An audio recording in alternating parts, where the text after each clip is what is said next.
Assalamualaikum warahmatullahi wabarakatuh.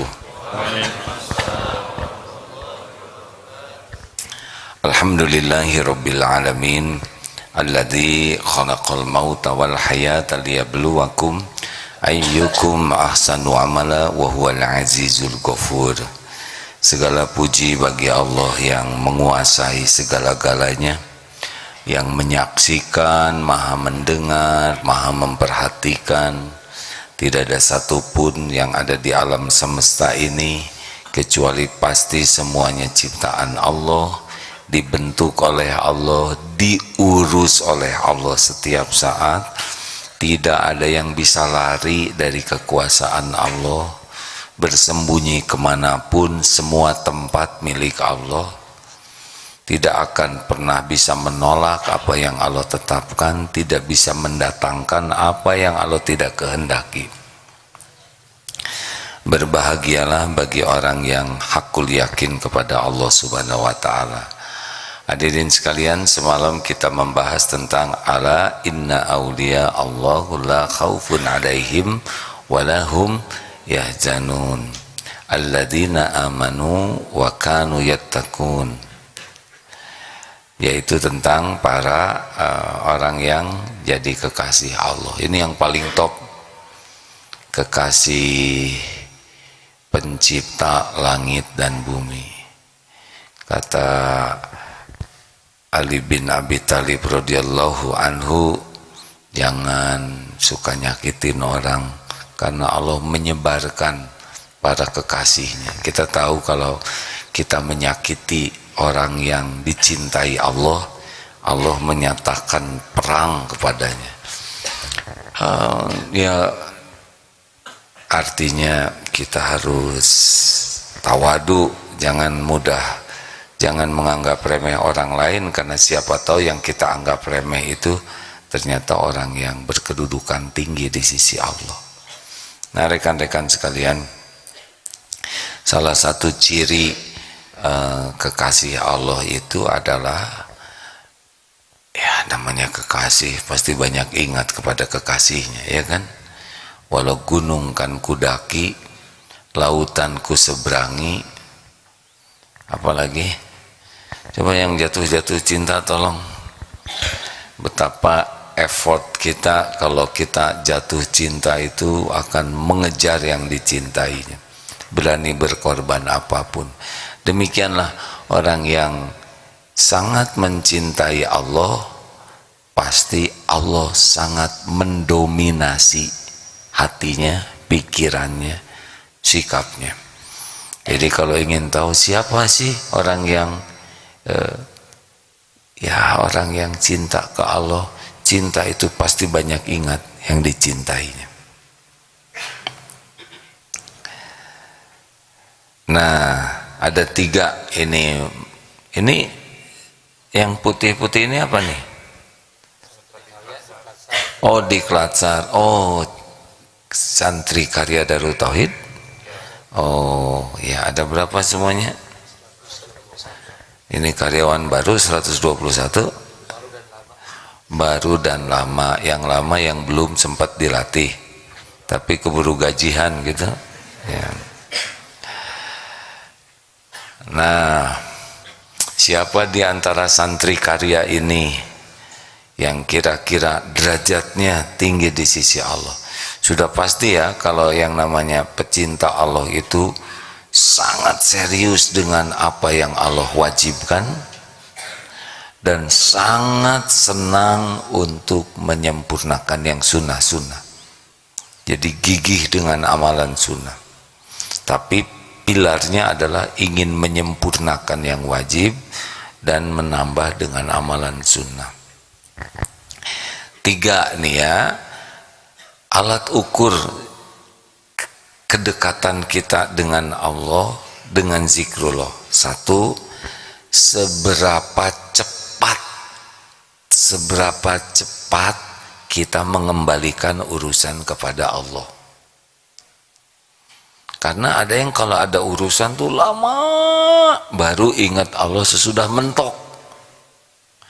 segala dipikir, segala ya diobrolkan, segala didiskusikan, tapi Allahnya tidak. Padahal segala urusan itu ada dalam pengetahuan Allah, segala urusan itu ada dalam kekuasaan Allah, dan segala urusan itu hanya bisa selesai dengan pertolongan Allah. Jadi pertanyaan pertamanya, seberapa cepat kita mengembalikan urusan ke Allah?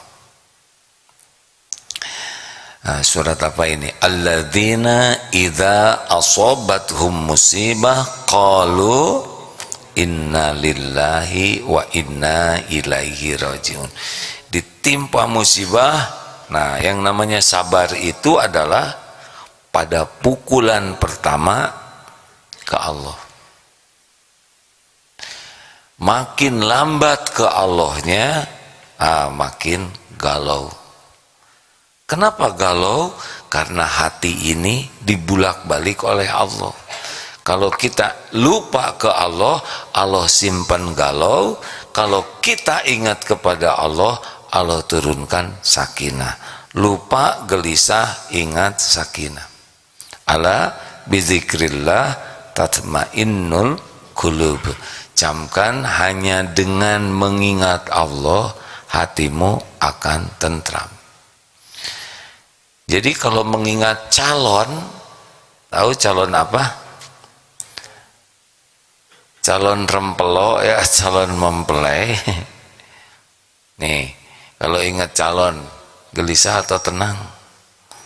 Gelisah, karena takut calonnya calon orang lain ya. Bagaimana dong? Apa kita tidak boleh mikir? Tidak, kita pasti mikir. Kita akan otak ini mikir terus setiap saat. Tinggal mau dibawa kemana pikiran ini. Ini ada yang belum nikah, Dek? Kenapa senyum? Sudah nikah belum? Belum. Ya nggak apa-apa, tunggu aja ya, semuanya ada waktunya. Gimana? Ini ada seorang akhwat, ini ada 3 ikhwan yang sama-sama tidak mau misalkan. Ya nggak ada masalah. Yang jadi masalah tuh kalau sama-sama mau. Kalau ingat calon, ingat akhwatnya, tidak ingat Allah, jadi terjadi persaingan.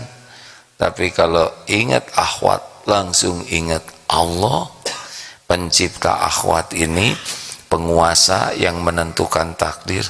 Tapi katanya mertuanya galak. Ingat mertua, stres. Ingat Allah, pencipta mertua, pembulak balik hati mertua. Tapi saya uangnya nggak cukup, stres lagi. Atuh kalau gitu mah nggak usah deh daripada stres.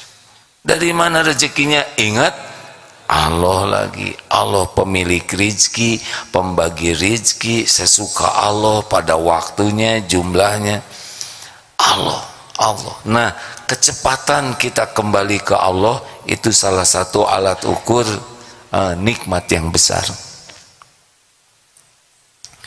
Delay, telat ingat ke Allah, turun gelisah. Cepat ingat ke Allah, turun sakinah. Huwallazi anzala sakinah. 2. Satu apa pertanyaannya? Tuh kan, saudara matawadu ya, sudah tahu tapi lupa. Seberapa cepat? Jadi makin lambat, makin tidak enak. 2. Seberapa banyak kita memerlukan pertolongan Allah? Nah, bagi para pecinta Allah itu bukan masalah sedikit atau banyak, tapi selalu jadinya tuh selalu memerlukan Allah dalam segala keadaan. Perlu pertolongan Allah terus menerus untuk hal apapun. Untuk berbuat taat perlu pertolongan Allah. Untuk menjauhi maksiat perlu pertolongan Allah. Aduh ya Allah, saya nggak bisa jaga pandangan, Engkaulah yang menguasai mata ini, nafsu itu. Sering di sini banyak yang lewat, astagfirullah ya Allah, saya nggak bisa nahan pandangan, tolong ya Allah. Untuk pandangan saja minta tolong ke Allah.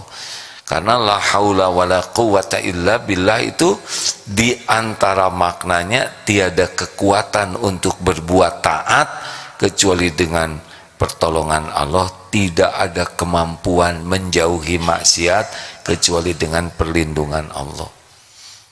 Jadi minta tolong ke Allah tuh. Ini seperti latihan ini kan capek ini. Ya Allah, berikan kekuatan kepada saya, berikan saya kesehatan. Aduh ya Allah, saya nimba ilmunya ngantuk, berikan saya kesungguhan. Apapun pasti jatuhnya ke Allah. Wa aslih li sya'ni kullah wa la takilni ila nafsi tarfata ain. Ya Allah, tolonglah saya, dengan rahmat-Mu tolonglah saya, perbaiki urusan saya seluruhnya, dan jangan serahkan kepada saya walau sekejap mata. Ke Allah terus, mau apapun, kemanapun, pasti minta tolong ke Allah. Bangun tidur, minta tolong kepada Allah, supaya kita bisa mensyukuri. Memangnya di toilet selamat, berapa banyak yang ngejengkang di toilet, kejepit pintu toilet, ketelan sabun dan sebagainya. Oh iya, oh ada itu yang mendapat musibah di toilet, betul? Kita tidak tahu. Makan, berapa banyak yang sekarang diare gara-gara makan. Berapa banyak yang ketika minum jadi keracunan. Berapa banyak yang menguap, nggak bukan nutup, ada itu. Kita tidak tahu apa yang akan terjadi, tapi Allah Maha tahu apa yang akan terjadi dan menguasai apapun yang akan terjadi. Jadi kita harus minta tolong terus ke Allah. Mau nulis WA, berapa banyak nulis WA salah alamat ya, keburu pergi dia. Mau nulis WA, ya Allah tolonglah agar tulisan ini jadi amal soleh. Ada yang menghina, ya Allah redakan kejengkelan saya.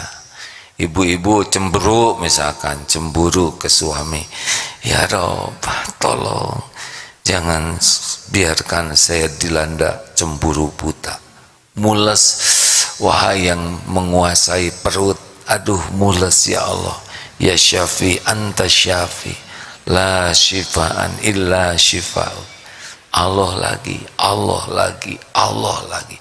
Kalau tadi berapa cepat kembali ke Allah, sekarang seberapa banyak kita memerlukan pertolongan Allah. Para kekasih Allah itu adalah orang yang selalu minta tolong kepada Allah dalam segala urusan. Jadi nggak bisa lepas dari Allah. Pernah lihat anak kecil yang dekat ibunya, ya, yang terus ngegelenut. Nah seperti itulah harusnya kita, lebih dari itu ke Allah tuh, nggak mau lepas setiap saat. 3. Seberapa yakin. 1 apa? 2 seberapa banyak dan seberapa sering, ya, karena itu hampir sama. Dan yang ketiga, seberapa yakin. Nah inilah al-mu'minul qawi khairun wa ahabbu ilallah minal mu'mini dhaif wa fi kulli khairun. Mukmin yang kuat lebih baik dan lebih dicintai Allah daripada mukmin yang lemah, dan pada keduanya ada kebaikan. Makin tinggi keyakinannya kepada Allah, makin tinggi derajat kewaliannya. Pokoknya Kalau ngebayangkan waliullah tuh jangan hanya membayangkan wali sanga dan sebanyak ini ya. Mungkin ada pedagang sate, mungkin ada petugas cleaning service, mungkin ada ibu rumah tangga, mungkin ada tukang sayur, mungkin ada dokter, mungkin ada pedagang yang derajatnya memang kekasih Allah karena keyakinannya dan ketakwaannya. Makanya jangan suka nyakitin orang. Apa nanti cirinya? Nah, kalau kita nyakitin seseorang dan dia memaafkan, ini sudah mulai bahaya nih. Kalau maaf ya, kalau kita nyakitin orang kemudian membalas, impas. Tapi kita menyakitin dan dia tidak marah, sudah beda levelnya. Udah itu memaafkan, makin bahaya tuh bagi kita. Sudah itu berbuat kebaikan, udah itu kita harus minta maaf serius. Kalau kita nyakitin orang dan orang itu tidak marah, kemudian memaafkan, kemudian membalas kebaikan kepada kita, berarti Allah nanti yang akan membalas kita. Serem hadirin kalau kita dimusuhi Allah, cilaka, gak bisa lari kita, diobrak-abrik nanti diri kita. Makanya jangan nyakitin orang lain, jangan nyakiti orang lain yang beriman, yang bertakwa. Hati-hati, lebih hati-hati lagi, apalagi kalau sangat pemaaf dan membalasnya dengan kebaikan. Kalau kita tetap menyakiti, bakal ada balasannya dari Allah Subhanahu wa Ta'ala. Nggak bisa lari, nggak bisa menolak, nggak bisa mencegah. Kalau Allah melakukan sesuatu, kun fayakun. Kalau kita belum bisa mencapai derajat yang tadi, minimal kita ingin dan berusaha. Dan kalau ketemu orang yang dikit-dikit ingat Allah terus, kemudian selalu minta ke Allah, lalu yakin dengan janji jaminan Allah, udah sebaiknya ya sayangi saja orang tersebut, karena menyayangi orang yang dicintai Allah akan mendatangkan kecintaan Allah juga kepada kita. Satu, seberapa cepat, pokoknya apa aja yang dibalas pasti ke Allah. Dan bicara tentang Allahnya bukan jaim ya, langsung itu seperti keluarnya lahar dari gunung Merapi. Nah, jadi kan ada yang oh Allah, semuanya Allah, tapi acting, bukan itu. Yang kedua, terus minta tolong kepada Allah, baik kelihatan maupun tidak kelihatan. Yang ketiga, yakin.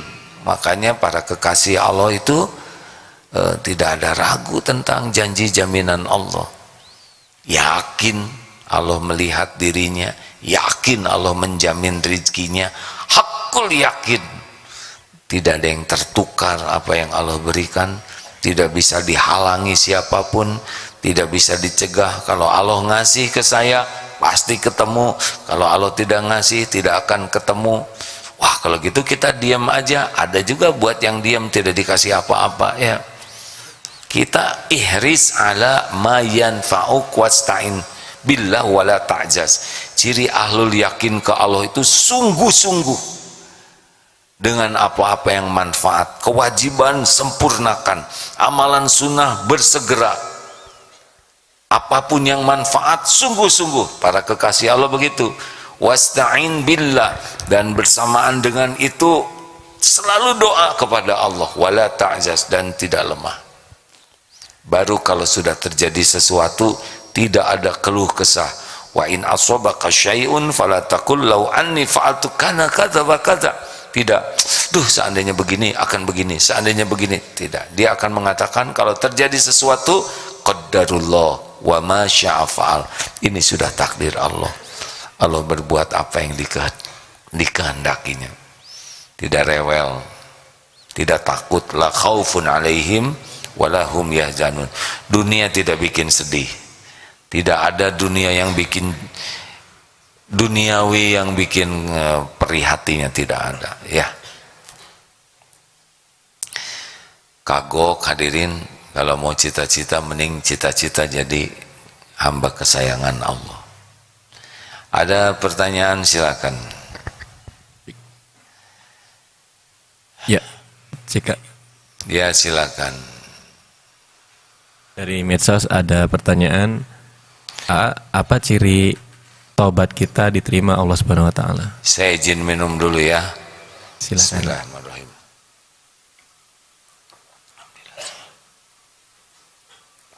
Alhamdulillah. Alhamdulillah. Ya, kalau orang diampuni Allah, salah satu yang paling pentingnya adalah jadi peka. Hatinya jadi peka. Ini salah seorang ulama mengatakan kalau tobatnya bagus, lihat bicaranya. Bicaranya semakin hati-hati. Kenapa semakin hati-hati? Karena setiap mau bicara, hatinya akan membantunya. Mau sombong, jangan sombong. Mau ujub, jangan ujub. Makin bersih hati, bersih dari tobat, maka istaftik qalbak, nanti hatinya itu selalu membantu dia untuk lebih hati-hati. Dua ciri lainnya ya, makin bersih hatinya, pergaulannya. Jadi di dalam berteman itu, kalau yang tobatnya bagus, dia akan hati-hati karena makin peka, makin tahu, oh ini bisa membuat saya tergelincir, oh ini membuat saya jadi terjerumus kembali. Kalau sebelumnya mungkin dia nyaman-nyaman saja, tapi makin bersih hatinya, makin hati-hati di dalam memilih lingkungan. Banyak ya ciri-cirinya, tapi ini diantara yang secara sederhana bisa kita maknai. Tentu saja makin banyak tobat itu akan semakin banyak lagi tobatnya, banyak istighfarnya. Loh, kenapa orang yang tobat kok istighfarnya jadi terus-terusan? Karena begini, pertama kita ini seperti sekarang kita tenang karena kita nggak bisa lihat dosa kita. Ini punya dosa tidak sih? Jawab hadirin. Banyak, sedikit atau banyak? Banyak atau banyak sekali? Banyak sekali atau luar biasa banyaknya? Kenapa tenang begini ya? Jernih. Sebab kita belum melihat, baru teori saja.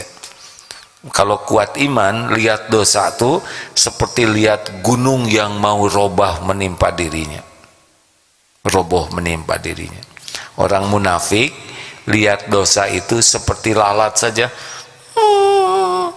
gitu. Nah, kalau kita tobat, yang pertama nanti kita bisa lihat dosa besar kita. Ampun, takut dengan dosa besar. Makin tobat, lama-lama kita bisa lihat dosa sedang. Ya Allah, tadi waktu lihat dosa besar, kita nih jarang tobat karena tidak lihat dosa besar ancaman. Tapi kalau tobat nanti biasanya dosa besar, aduh saya malu. Lama-lama dosa sedang, lama-lama kelihatan dosa kecil, lama-lama tobat terus kelihatan dosa yang halus, lama-lama kita istighfar kita juga nanti kita tobatin. Astagfirullah, tadi saya istighfar tapi istighfarnya tidak benar. Jadi terus, sedangkan kita tidak mungkin sempurna tanpa dosa. Nah, jadinya kita tuh orang yang ahli tobat itu pasti banyak istighfarnya. Karena tiap bikin dosa sedikit saja, walladzina idza fa'alu fahishatan aw zalamu anfusahum dzakarullah fastaghfaru lidunubihim. Jadi bikin dosa, minta ampun. Nah, cirinya begitulah kalau orang yang tobatnya bagus itu, selain bisa jaga diri, juga dia akan terus menerus banyak tobat. Di antaranya itu Lanjut. Ini nggak ada yang nanya nih pada wajahnya wajah-wajah ingin nanya. Ya silakan, ada satu.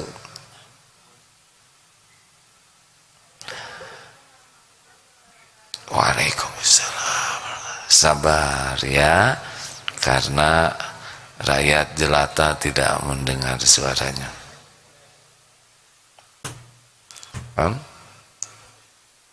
Tuh. Sebuah pelajaran barusan Faruk bawa mikrofon ngadep sini, yang ngacung di belakangnya. Jadi ternyata walaupun dekat, kalau nggak kelihatan, silakan. Baik, terima kasih. Assalamualaikum warahmatullahi wabarakatuh. Waalaikumsalam warahmatullahi wabarakatuh. Ya silakan deh. Ya, saya santri Daurah Qalbiyah dari Jakarta. Ingin bertanya, bagaimana cara menghindari dari toxic people? Teman Toxic people. Wah, ini baru teman dengar nih. ya, teman yang teman yang selalu mengajak untuk bermaksiat kepada Allah dan tidak membiarkan kita untuk bertaubat sampai mengakibatkan ketidaknyamanan. Perlukah kita buat BAP atas tindakan BAP? tidak menyenangkan, atau kita diam bersabar, serahkan semuanya kepada Allah? Ini bahasanya antiak sekali hadirin. Ori ini ya. Saya baru dengar ada toxic people, kemudian harus di BAP. Di BAP itu diapain, Bu? Buat laporan kepada polisi atas tindakan tidak menyenangkan. Oh, capek Bu, polisi lagi banyak kerjaan sekarang.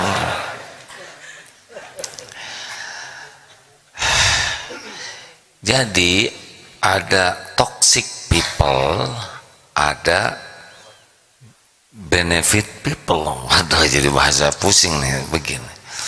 Gini Bu ya, kita gaul dengan orang, kan udah dikasih tahu rumusnya. Apa rumusnya? 2B 2L. Jadi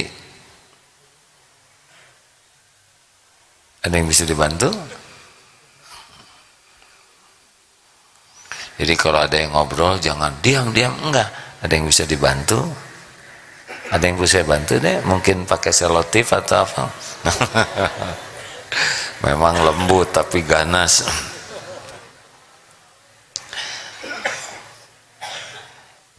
Kalau ketemu orang, yang pertama fokus kita adalah kelebihannya, kebaikannya, jasanya. Fokus ke sana. Karena pasti ada kekurangannya juga. Nah, cari dulu itu. Jangan sampai fokus ke kekurangan. Kalau kita fokus ke kekurangan, nggak enak. Kelebihan orang itu pasti karunia Allah. Kelebihan orang ladang bagi kita agar kita pun bisa belajar dari kelebihan. Kebaikan orang ladang bagi kita agar bisa bersyukur, berterima kasih. 2, kita akan lihat kekurangan orang lain. Kekurangan orang lain ladang bagi kita agar kita tidak melakukan perbuatan yang sama. Jadi kalau ada orang jelek sikapnya, itu ilmu. Kita tidak boleh seperti dia. Pakai dong otaknya. Kita tidak usah menjawab, emang saya ngomong nggak pakai otak? Percuma, tidak manfaat. Oh, di mana mata kamu? Nah, dia nanya mata. Kita tidak ini, itu juga sama emosi. Udah, kita belajar. Oh, begitulah orang marah. Orang marah akalnya turun. Kita tidak boleh menirunya. Ada orang berbuat salah karena tidak tahu itu salah. Kita tidak boleh marah. Kita bantu jadi tahu. Ada orang yang berbuat salah sudah tahu tapi belum mampu. Kita bantu supaya mampu. Jadi posisi kita tuh bukan menghakimi orang yang salah, tapi membantu orang yang salah supaya bisa jadi lebih baik. Ibu kalau punya salah maunya dihukum, di BAP atau dibantu, Bu? Mikrofon ya. Kalau punya salah coba maunya di BAP atau dibantu? Dibantu, AA. Dibantunya dengan kasar atau lemah lembut? Lemah lembut. Udah gitu mau diungkit-ungkit nggak kesalahan yang lalu? Nggak mau. Maunya dimaafkan tidak? Mau. Ya udah gitu aja ya, sederhana jawab. Udahlah, tidak ada yang sempurna. Memang skala kesalahan orang beda-beda. Ada yang maafin sajalah ya. Jaga jarak kalau kita ketemu. Nah, kita lihat kesalahan orang itu harus punya nilai tambah buat kita, jangan jadi nambah dosa. Dan posisi kita itu suportif, membantu orang jadi lebih baik. Orang yang berbuat salah itu ada dua, ada kesalahannya, ada orangnya. Kepada kesalahannya kita tidak boleh suka, kepada orangnya kita harus sayang. Karena dia salah sekarang, belum tentu dia jelek besok lusa. Kita juga kan begitu, ya kan? Kita punya kesalahan dan kita tidak ingin dihukum, kita ingin jadi lebih baik. Ya, selanjutnya. Hah, Bapak mau nanya, segini dekatnya? Ya udah. Makasih. Silakan lanjut. Bismillahirrahmanirrahim. Assalamualaikum warahmatullahi wabarakatuh. Waalaikumsalam warahmatullahi wabarakatuh. Silakan Saya Pak. dengan Yan Caryanto dari Tasikmalaya. Yang saya tanyakan mungkin tentang riba. Saya memang, jauh dari materinya Pak. mohon maaf kalau keluar dari materi. Gak boleh, nanti yang lain jadi rada gugup ya. Kalau bisa mumpung kita membahas tentang zikrullah, wilayahnya itu aja dulu ya Pak ya. Baik ya Pak. Gak apa-apa Pak, nanti Bapak bisa tanya ke sebelahnya ya. Baik ya kalau gitu. Gak apa-apa ya Saya Pak. mohon maaf Pak. Gak apa-apa Pak, nanti ya waktunya. Silakan deh. Bismillahirrahmanirrahim. Saya Teddy Santri Karya, izin bertanya. Silakan. Jadi apa, baru masuk atau sudah lama? Sebenarnya udah mengajar dari tahun 2018, tetapi baru bergabung di perguruan tinggi dari bulan Februari tahun 2022. Terus ikut pelatihan ini. Betul. Namanya pelatihan apa ini? Diklatsar Diklatsar. Santri Karya Darut Tauhid. Berapa lama? Selama 7 hari ya. 7 hari. Capek? Alhamdulillah luar biasa. Luar biasa apa? Tanya ke sana jawab ke situ kan. Luar biasa capeknya. Luar biasa, tidak boleh mengeluh. Iya, enggak mengeluh juga tetap harus selesai ya, nggak percuma, mending jalanin ya. HHN, apa HHN? Hadapi, hayati, nikmati. Ya, mau gimana sekarang, nggak punya pilihan ya kan? Betul. Lanjut. Izin bertanya mengenai tausiah yang sampaikan mengenai 3 ciri kekasih Allah. Yang pertama, cepat mengembalikan urusan kepada Allah. Yang kedua, banyak dan sering membutuhkan pertolongan Allah Subhanahu wa taala. Yang ketiga, tentang keyakinan kepada Allah Subhanahu wa taala. Yang ini ditanyakan adalah mengenai jenis dan tingkatan keyakinan kepada Allah Subhanahu wa taala. Karena saya pernah mendengar ada beberapa tingkatan keyakinan seperti ilmal yakin, ainal yakin, harul yakin. Dan pertanyaan keduanya adalah bagaimana Satu aja. kiat kita untuk meningkatkan keyakinan tersebut. Satu dulu ya, jangan bikin saya emosi ya. Siapa? Ini tadi malam nggak sempat dengar ceramahnya. Dengar, ah? Ya udah jawabannya yang semalam. Maksudnya apa? Ngecek saya ya. Seperti orang di gunung kan begitu, tidak punya internet, tidak ada foto, tidak ada TV, sholatnya ngadep ke kiblat karena dapat ilmu bahwa di kiblat itu ada Ka'bah. Itu ilmu. Ketika ada yang mengatakan, ternyata pindah ke sana kiblatnya, masa tuh agak mudah digoyang-goyangnya karena tingkatnya baru informatif. Tapi yang punya TV udah beda lagi tingkat keyakinannya karena sudah lihat, oh Ka'bah tuh seperti ini. Ketika ada yang mengatakan Ka'bah tuh bulat loh, bohong, kamu jangan nipu, udah bisa melawan untuk informasi yang salah karena dia sudah lebih yakin. Beda lagi dengan yang sudah datang ke Baitullah.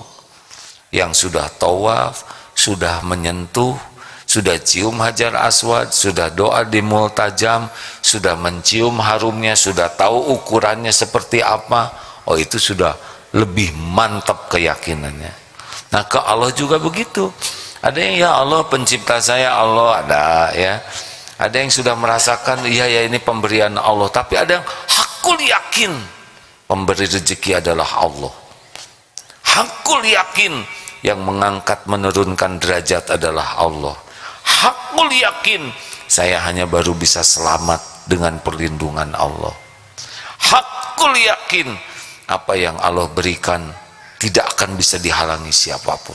Nah itu udah sebuah perjalanan. Biasanya diberikannya oleh Allah kepada orang yang seperti kemarin sungguh-sungguh berusaha paham, mengenal Allah, mengenal apa yang Allah perintahkan dan yang Allah larang. Jadi belajarnya tuh sungguh-sungguh, ya Allah saya ingin mengenalmu, ketauhidan, asma dan sifat Allah, lalu belajar sungguh-sungguh tentang apa yang Allah sukai dan apa yang Allah tidak suka. Niatnya hanya karena Allah. Yang kedua, lakukan, tinggalkan. Cuman itu, lakukan aja apa yang Allah sukai dan betul-betul lillahi ta'ala, bukan ingin dipuji, diakui, diposting, enggak ada. Lakukan yang Allah suka supaya Allah suka, dan tinggalkan apa yang tidak Allah suka karena Allah. Nah ini sebetulnya begitu Kang, nggak ada lagi, sungguh-sungguh dan istiqomah, nggak rumit. Cuma nafsu itu inginnya sebaliknya, ya kan? Giliran lihat YouTube yang ngaco, giliran YouTube tausiah, ting di skip langsung, gitu. Dengar ceramahnya, nonton sepak bola, begitu. Jadi nafsu itu membuat yang jelek kelihatan bagus. Pokoknya dengar ya, semua maksiat, semua dosa, masalah, aib itu gerbangnya memperturutkan hawa nafsu. Lihat saja nanti berita di sini, tiap yang bermasalah pasti karena memperturutkan nafsu. Sebetulnya tidak terlalu ribet hidup ini hadirin, asli ya, tapi karena kita enggak tahu dan enggak punya komitmen yang jelas untuk hidup bagus, jadi dah ribet. Terakhir, wah gimana ini jadi banyak gini. Udah aja ade nanya ke yang sebelahnya ya. Ya giliran satu-satu dulu ya, selang-seling. Silakan. Assalamualaikum warahmatullahi wabarakatuh. Waalaikumsalam warahmatullahi wabarakatuh. Saya Amelia dari Daurah Qalbiyah, mau tanya sama AA, kalau misalnya kita menghadapi suatu Yang jelasan. Ya, bismillah. Kalau saya mau bertanya, kalau saya menghadapi suatu perkara, biasanya kan kita dimudahkan dengan menjalankan sholat istiqoroh untuk mendapatkan petunjuk. Nah, bagaimana kalau dalam menghadapi perkara tersebut saya menjalankan sholat istiqoroh bersama orang tua saya, namun orang tua saya dengan saya mendapatkan petunjuk yang berbeda? Oh, rumit dong kan. Aduh. Jadi ada masalah, terus istiqoroh orang tua dan anak, tapi informasinya berbeda. Ya, apakah kalau saya nggak ikut kata orang tua, apakah itu durhaka? Atau saya mengikuti perasaan saya? Kayaknya harus dievaluasi istiqorohnya ya, nggak mungkin sumber informasinya Allah. Gini ya deh, ini rahasia kita aja. Aslinya Allah sudah tahu masalah kita, pasti. Karena terjadinya masalah itu juga dengan izin Allah. Supaya apa? Supaya kembali kepada Allah, gitu. Jadi semua masalah itu dirancang oleh Allah supaya kita jadi dekat dengan Allah. Nanti Allah yang menuntun kita menyelesaikan masalah. Jadi bukan kita yang bisa menyelesaikan masalah, tapi Allah yang menyelesaikan masalah. Hadiah karena kita jadi mendekat ke Allah. Dalilnya apa? Wa may yattaqillah yaj'al lahu makhrajan. Barang siapa yang bertakwa kepada Allah, baginya jalan keluar. Wa yarzuqhu min haitsu la yahtasib. Dan Allah berikan rezeki yang tidak diduga-duga.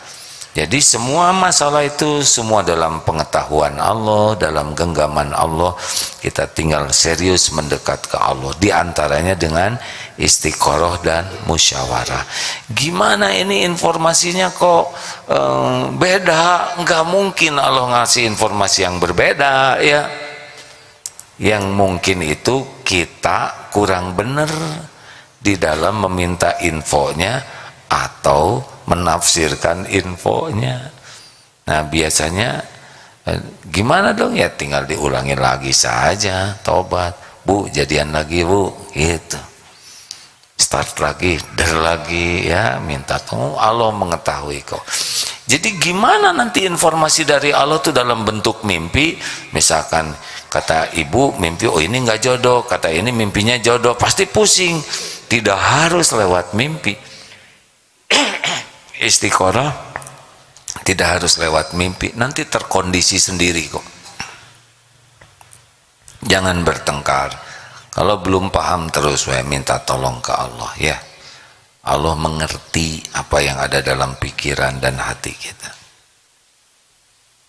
Dulu, maaf ya ini tidak berkaitan, ada santri udah zaman dulu, kayaknya dia jodoh saya. Tahu dari mana? Saya sudah istiqoroh. Terus gimana? Saya mimpi. Mimpi apa? Malu saya mimpi dia lagi mandi. Nggak mungkin. Informasinya jelek gitu ya, itu mengeres dan terbukti bukan jodoh hadirin. Masa Allah ngasih informasi yang gitu? Itu mah nafsu. Begitulah ya, saya mohon maaf. Gak apa-apa begitu deh. Makasih. Ada itu dulu medsos Faruk. Siap Pak. Bagaimana menyikapi lingkungan yang suka gibah? Jauhi. Jauhi. Ya. Nah gampang kan ya. Faruk. Ya. Faruk ini dapat rezeki dari Allah. Kapan umroh Ruk? Insya Allah hari Selasa besok Kak. Kepikir tidak sebelumnya? Sama sekali Plaza. Bahkan untuk menyiapkannya juga nggak kepikir. Oh, nggak kepikir. Pernah minta enggak? Enggak. Ya maksudnya nggak minta langsung secara ini ya. Tapi ada aja jalannya ya. Ngongkos enggak? Enggak. Boro-boro mikir buat ongkos, buat nyicil juga? Nggak kepikir.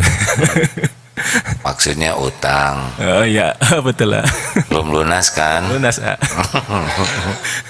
Tuh, kalau Allah mau mah ada aja jalannya ya. Dan 2 kali seperti itu, Pak. Tuh, orang mah susah nabung, tapi kalau Allah mau ngundang, tapi ingat loh, kapan berangkatnya Ruk? Tanggal 16 besok hari Selasa. Belum tentu berangkat kan? Insya Allah. Harus bergantung ke Allah terus. Walaupun sudah visa, sudah apa, tetap harus minta tolong ke Allah. Karena ada yang mau umroh, suami istri, udah beres semuanya. Mau masuk pesawat, istrinya sakit.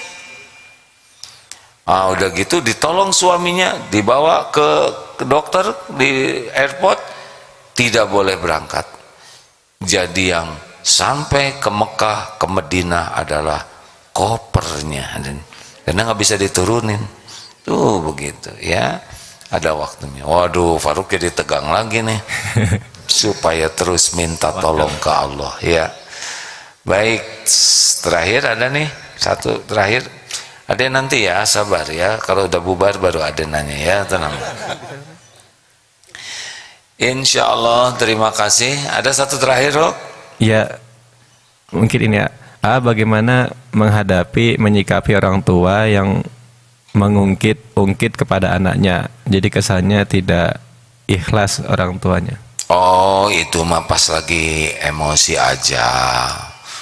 Jarang ngungkit-ngungkit begitu, hanya sesekali aja ya kan, karena nggak mungkin dari pagi sampai malam seminggu ngungkit capek ngungkit tuh. Itu mah mungkin kesalahan kita, anaknya kurang tahu balas budi, kitanya bikin emosi gitu. Udah, jangan nyalahin orang tua.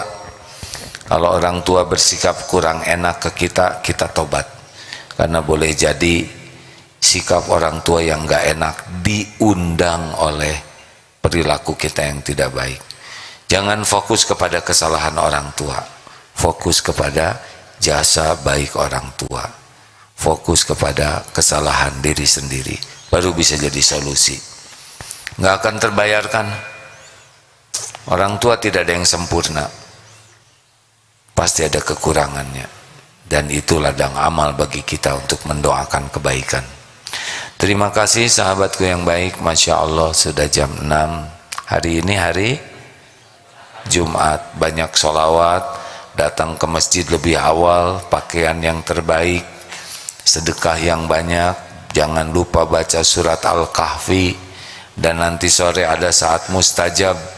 Usahakan memperbanyak doa, siapa tahu saat mustajab dan Allah mengubah takdir ke takdir lain berkah doa.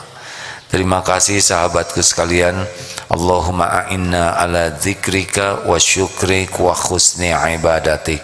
Ya Allah, tolonglah agar kami menjadi hamba yang hakul yakin padamu, selalu ingat padamu, senantiasa bersyukur padamu, dan bisa mengabdikan hidup ini seluruhnya dengan benar, dengan baik untukmu ya Allah. Taqabbal minna ya karim, innaka antas samiul alim. Allahumma salli ala sayyidina Muhammad wa ala alihi wa ashabihi ajma'in. Terima kasih sahabatku sekalian. Subhanakallahumma bihamdik, asyhadu alla ilaha illa anta, astaghfiruka wa atubu ilaik. Assalamualaikum warahmatullahi wabarakatuh.